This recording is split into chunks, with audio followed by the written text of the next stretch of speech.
Welcome back to another video. So this will be a case study image that I'm going to use to generate a 3D model within Tripo, Rodin, and Hidden 3D. Now, this will be the output using, in this case, Tripo. And we can also change over here the visualization so we can see the fine details on the model. I'm going to jump over here now within Hidden 3D. And we're going to see that the output will look as following. If I will change over here the white diffuse, we're going to see that the overall shape for the character head will be as following. So the eyes are not that well defined. That is the first thing that let's say the viewer will see. Over here we're going to see on the back the muscularity of the character will look like this, while over here it will be highly exaggerated as following. Now, regarding the details around the frame of the TV, we're going to see that we're going to have those two. So we had within the reference those two over here. This is over here slightly on the bottom, as we can see, and within Hidden 3D, we decided to add another one over here. It's not exactly on the same axis, so this is slightly offsetted, but keep in mind that that wasn't visible. Now, if I will change over here the rendering result, we're going to see that the glass shattered around, it will look over here like this. So we see various elements. Again, it was a difficult image to recreate, as you can see, and this is why I'm using this as a case study.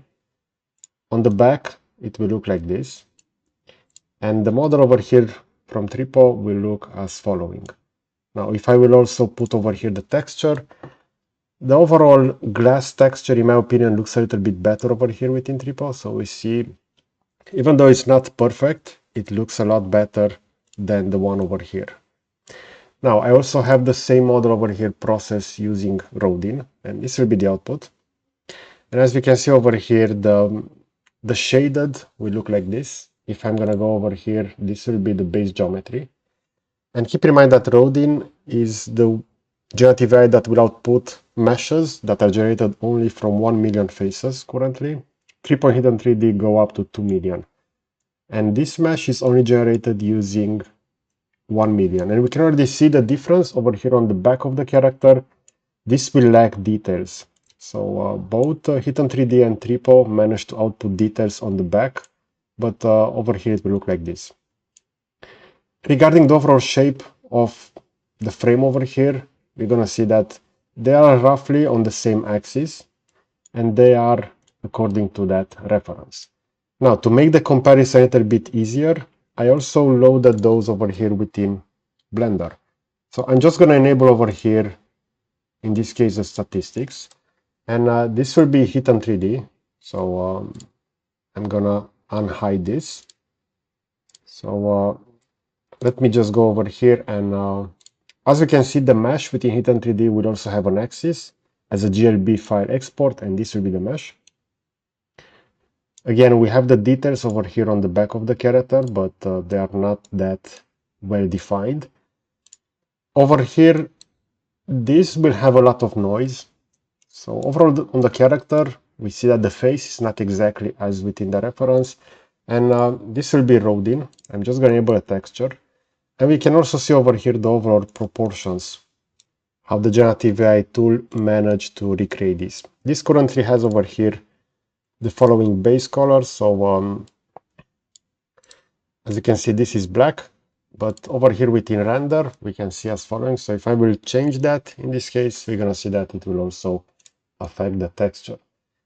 But we see the overall details over here for the glass that is being shattered on the TV screen and the character. Regarding the overall reconstruction for the face of the character, I do like this one a little bit better than this one, but there are some areas that are not that well defined. But we also have Tripo over here, and if I'm going to move this and we're going to position this side by side, we're going to see that Tripo will output the following. So in my opinion, this will output the best results, as we can see over here, even though this will have some noises over here. For example, we have those two elements over there. If I'm just going to check the reference, we're going to see that it actually shouldn't have those over here. So it does have some additional noise that the other models don't have. So we see over here on Rodin, there are no additional geometry on the chest of the character and over here as well. We can also change over here the smoothing, so I can go with auto smoothing in this case. It will look as following. But if I'm just gonna zoom out and if I will check this, we're gonna see that this, in my opinion, will look the best, both in terms of the texture, but both in terms of the mesh. So we see over here, Rodin completely lacks details on the back. Keep in mind that that model is currently capped to 1 million faces. As we can see over here, we see the triangle count going all the way over here.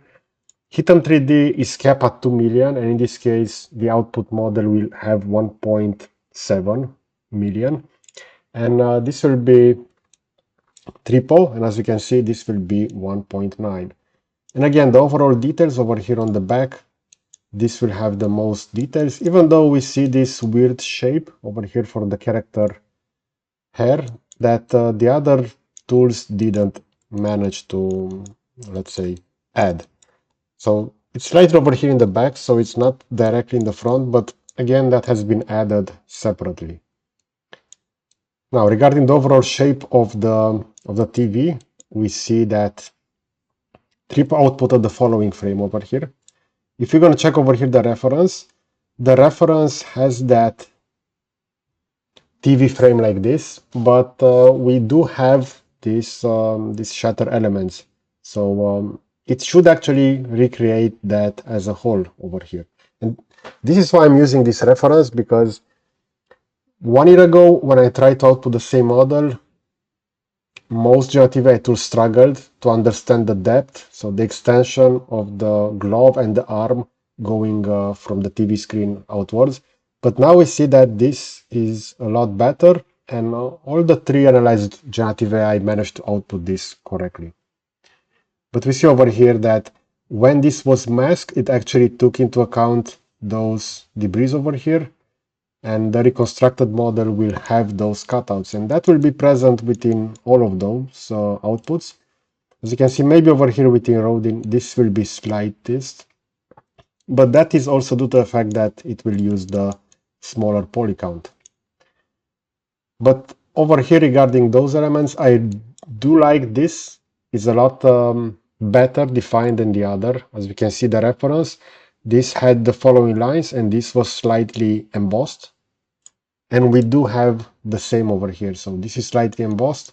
While over here within Hitam 3D, it will just be the same as that one, with various circular shapes over there with circles. And over here, it will actually be like this within Rodin. Okay, so I'm really curious what's your opinion regarding this. What is your favorite generative AI tool? So I'm really expecting Rodin to release their high resolution model, because they are currently capped at 1 million faces for quite a long time, while Hitam 3D and Tripo will make use of that additional geometry that we see will output some better models. In this case, I see that this is slightly off scale, so I'm just gonna slightly scale it a little bit so I can make the thumbnail for this video. Okay, so I hope you enjoyed this kind of content. You're gonna find multiple 3D comparisons regarding generative AI on my channel, and I will also add over here on the left a similar video. And if you enjoy this kind of content, please consider to subscribe for more videos. Okay, so that's it. Thanks for watching.